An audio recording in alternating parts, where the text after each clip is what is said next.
Rolling on over into E-mini S&P. This is our daily chart. Obviously, this high is important. I just don't have it on the chart because I want you to see the distinctions between these levels. We have the consequent encroachment of this wick, 41.17 3/4. Consequent encroachment of this candle's wick, which is 4,072.75. Much like NASDAQ, we had accumulation from this original fair value gap here, bouncing, trading up to and stopping here. Most traders, like I mentioned, they would expect this to be a sell-off. We walked through this on live tweets and discussions and watching my commentary throughout the day.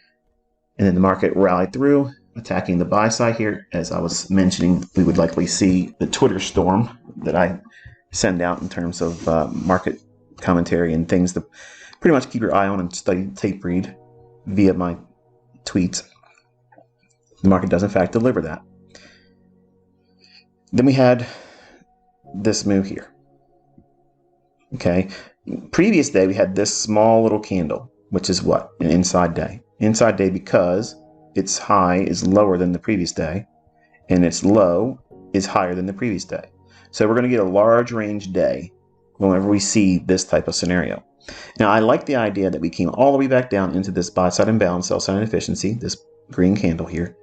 And the buy side imbalance, sell side inefficiency fair value gap is framed with this candle's high, this candle's low. Split this candle's range between here and here. This is consequent encroachment. Look how nicely, it's beautiful. It's almost like poetry. How it just drops like this, hits the consequent encroachment, completely algorithmic, and then reprices higher. Now, intraday, this is going to look like it's going to hell. Oh, it's going to crash. Oh, it's going to, And so it feels like when you're watching these lower time frames, but you have to have a baseline on what the higher time frame daily chart is, because the algorithm is predominantly using reference points on this time frame here. So narrative is really closely linked to this time frame. So you need to know your key levels off of this daily chart. Carrying those ideas and levels over into the hourly chart, you can see here, here's that buy side imbalance, sell side inefficiency, and the market rallied up on the pass through here, consolidated, relative equal lows, so you know what's going to be resting below that, right? Sell side liquidity. And we had a small little imbalance that's purple. It's hard to see it, I know. Then we have this one here, and then we have this one down here. It's better to leave this one open. Why? This is the part where you write down in your notebook. When you have a larger imbalance like this blue shaded one here from the daily chart, if I'm bullish, I want to see the majority of the reactions in the upper portion, which would be the premium level of the imbalance. But when you're looking for continuations, don't see this trading down to this level here in the upper portion, like I have here, the upper half of the fair value gap. That area here, a premium on a higher time frame level when bullish, when it trades back down into it, it creates what? An inversion. So premium becomes discount. That part is extremely confusing, and I promise you we will revisit this throughout the course of 2023. But just know that it's better. You want to know the answers to why I know some of these imbalances are going to stay open, right? Well, I'm teaching it to you. And this is what I meant by I just can't do a 5-minute trainer video. I just can't write a paragraph or a tweet and explain it and you can run away and start making courses about it because you still don't know what I'm talking about. The whole point is there are some imbalances that are going to remain open. Some, I want them filled. The ones in the upper half of this fair value gap on the daily chart above consequent encroachment, I want to see those filled. It's even stronger if they don't fill in. But the ones on the lower half, they are likely to stay open. They're better to stay open. If they come down and fill in, then it's not as bullish. And the algorithm may chop around and consolidate longer, and then I have to wait for more information. But if I see these types of scenarios here, it's almost like a loaded deal, like a lead pipe cinch trade. It's just easy.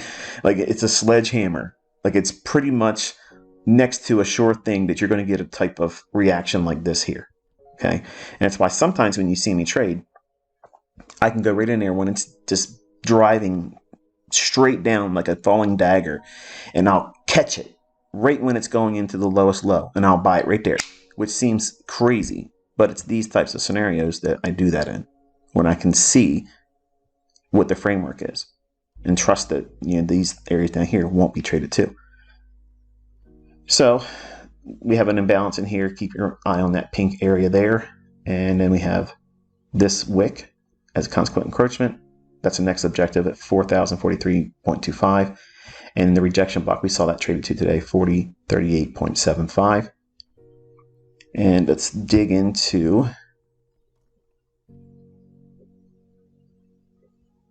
the perspective of this entire range from here to here. Here's equilibrium. So we are in what? A discount. So even though we're in the upper portion of that daily fair value gap in the form of a buy side imbalance, sell side inefficiency, that's that blue shaded box here. The upper portion of that is the ideal scenario for what? Lower intraday charts trading down into that, creating a discount relative to this low to this high. So you can start to see how this web gets very, very intricate as we drop from a higher time frame down to the lower time frame.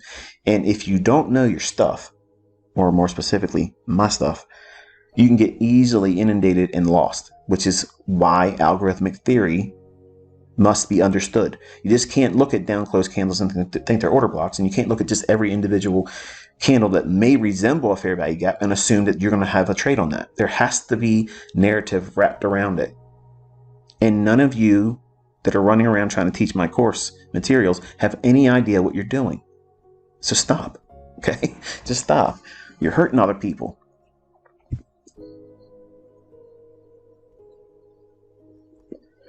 Okay, 15-minute time frame. You can see that we dropped down from the fair value gap over here. We went below the low here. Went below it, came back up. Look how it's really respecting that.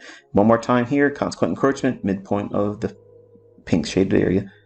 And then it acts as what? Real resistance. As it acted support here, right? If we go through it, like we do here, it can come back up. And then what? We start to work down. This whole shaded area becomes what? A balanced price range. It's delivered both sides. Down, up, and then left it. Come back in. Consequent encroachment. That's the last line of defense. And goodbye. Next T plunge. Drops lower, creates a small little SIBI here, fair value gap, consequent encroachment, beautiful delivery down into our lower level hourly fair value gap. Digs into it perfectly here. Well, not perfectly, it went over by 1/4 of a point, so one tick. Then we consolidate here, create a fair value gap, as I mentioned live on the 1-minute chart, and then rallied up. And I was watching all this stuff on my phone. Sneaking, admittedly, I was sneaking on my telephone, walking around, being with my wife today. So it was no harm, no foul, but I was in stealth mode, trying to give you commentary. I wasn't supposed to be on Twitter today, but I surreptitiously did it. Sneaky ICT. So notice also this SIBI, project that through, and you can see we come back down into it in consequent encroachment once more. Bam! You like that? Bam! You're going to hear all kinds of wild stuff when I'm doing live streams. Some of the things you've never heard me say, and whenever there's animation on my part. And especially if my son does something right, I'm going to be like cheerleading him. So, just get yourself ready for all that business. The rally's up, takes out buy side here, digs into the last up close, little change in the state of delivery here. Let's drop into the 5-minute chart. Okay, here's the 5-minute chart. Sell side liquidity here, digs below it, hits the hourly fair value gap, the one at consequent encroachment. Remember, we don't want to see the lower half of that daily buy side imbalance, sell side inefficiency, which is that big blue shaded area here. We don't want to see it trade down below consequent encroachment. We're focusing on the upper portion of that. Because if it's going to do its turn in here and start presenting all these arrays that we can time off a long or a shift higher in price, then it's better for it to do that there than to dig into the lower portion of that buy side imbalance, sell side inefficiency on the daily chart. Now, this is one of those videos where you have to watch it a few times, because what I'm saying isn't going to register until you watch the first portion of the video that I've said so far pertaining to ES, because it takes a couple times to see where we're at in the lower time frames, what these areas are, and you can quickly see why I'm not painting all this stuff on my charts when I'm watching it, because to me this is extremely busy. But I'm showing you the overlap of all of these convergences that the algorithm is going to refer to. It's not supply and demand, and it's not support and resistance. It's these ranges that the market's going to key off of. Very specific prices. The high, the middle point, or the low. And there's logic into knowing which one you want to see hit and which ones you don't want to see hit. And I'm going to do that throughout this year, so that way, that's the only way you can learn it. That's the only way you're going to learn it, because knowing what I know and what's been codified, I can't just simply say, this is the rules that's going to work every single time. There's going to be things that the algorithm is going to do based on what factors are in price action at that time, on that day of the week, at that time of day. So all those things coming together and being equal, you're going to have certain rules and processes that you're going to have to consider. I'm not going to teach you every possible scenario, because that would take years, many years. And frankly, I don't promise that to you anyway. That's pretty much what makes me who I am. And my family members are privy to that. But the general public, like all of you, I don't owe that to you. So I'm doing as much as I can, obviously, and much more than any of you really would have discovered. So I'm hoping that this is going to be enough this year. For some of you, it won't be, and that's okay. But I want you to take your attention in here. We have this candle here, this candle here, and then this candle right there. See that? So the market reacts from the low end of the hourly fair value gap that joins and links with the consequent encroachment of that daily buy side imbalance, sell side inefficiency, the blue rectangle. It rallies up, creates a short-term high right there. And then this candle pierces it, creating, when this candle here closes, fair value gap right there. See that? So the market trades down into it here. Once more opens and then runs away. Order block, trades down, retouches it, rallies, consolidates, rallies again into our old shaded area, dips back down. It's going to be resistance here. No, we have now turned the corner down here. I mentioned that if we went to 39.77 3/4, that's the end of the line. That means it's over. The bear sentiment is no longer valid. We would be considering what? The end of bearish sentiment is now bullish. Okay, so go watch and look at the tweets. I'm not going to show you any of the tweets. That's your job to go through the tweets. And in here, I give a very specific candle to talk about a fair value gap, and we'll look at that when we drop down in the lower time frames, but it rallies away and comes back down into the buy side of the sell side efficiency here with the order block, trades to it there, rallies through, and presses into the afternoon 4038.75 level. On the 1 minute chart, you can see how we dropped from that 15-minute time frame fair value gap. We traded up into it here. This is a Judas swing after taking buy side liquidity. This right here had everybody thinking it's going to rip higher. I was watching several live streamers this morning. They got really animated here. They were actually wishing and cheerleading, hoping it goes higher, hoping it goes higher. And the more they did that, the more I felt confident that it was going to sell off. So I actually sold off a position here, built it larger here, and wrote it all the way down into this level here. And then in here, I went short, building up another position. And then I was calling all this stuff on the fly on a telephone. So I was looking at all the things I look for, doing all the measurements I look for, Fibonacci extensions, levels on higher time frames, working down. And I came to the idea that 39.62.5 would be likely. So I had a limit order to get out at 39.62.75.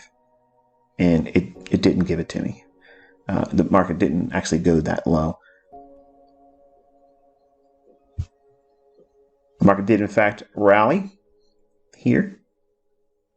Look at this high here, right where the volume imbalance is. See this high here? This candle's high is higher than that one. And then this candle is lower than that one. This is your swing high. The market rallies through. That's a shift in market structure. But ICT, it didn't close above that high. I didn't say it had to. Go back and watch the videos on the 2022 model. A shift in market structure does not ever require a close above a short-term high when it's shifting bullish.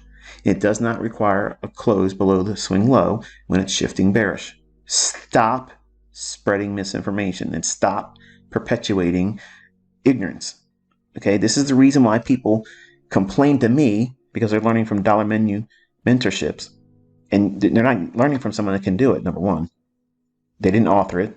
They have no idea what it is. They have no idea when it won't work, when it's likely to be there, when it's not likely to be there. So that shift here is bullish. So this drop down here, it's a suspect decline. It's a Judas swing in many ways. Where's it going? Fair value gap. Trades in consequent encroachment. Midpoint. How nice is that? The market rallies. Takes out the short-term high here. Another fair value gap. Here's where I stated, look at that candle right there on a 1 minute chart. That candle is your fair value gap. And I said, you had homework today. I gave you a task of looking for find two 5-handle price runs before noon. Well, I know some of you were not able to get 2, so I gave you one today. Here is the candle. That range extended through. It touches it here, here, here, here. And then I said, you want to take your attention to 39.82 buy side liquidity, which is this short-term high. Why that one? Because it's going to offer 5 handles. Easy. And it delivers like gangbusters. I'm walking around. I'm looking at my phone. So I'm looking at all this price action here through the lens of what? My Galaxy Note 10. My cell phone can only show me so much. And my 50-year-old eyes, they're not as good as they used to be. So it is what it is. It ran off a lot more, and I thought I was going to be able to catch something in the afternoon, but it did the majority of the run. Right after me calling this live on Twitter, it just left. You know, Elvis left the building right there, boom. And stock indices went with him. So we consolidated in here, ripped through, took the buy side here, back into that imbalance on the hourly chart.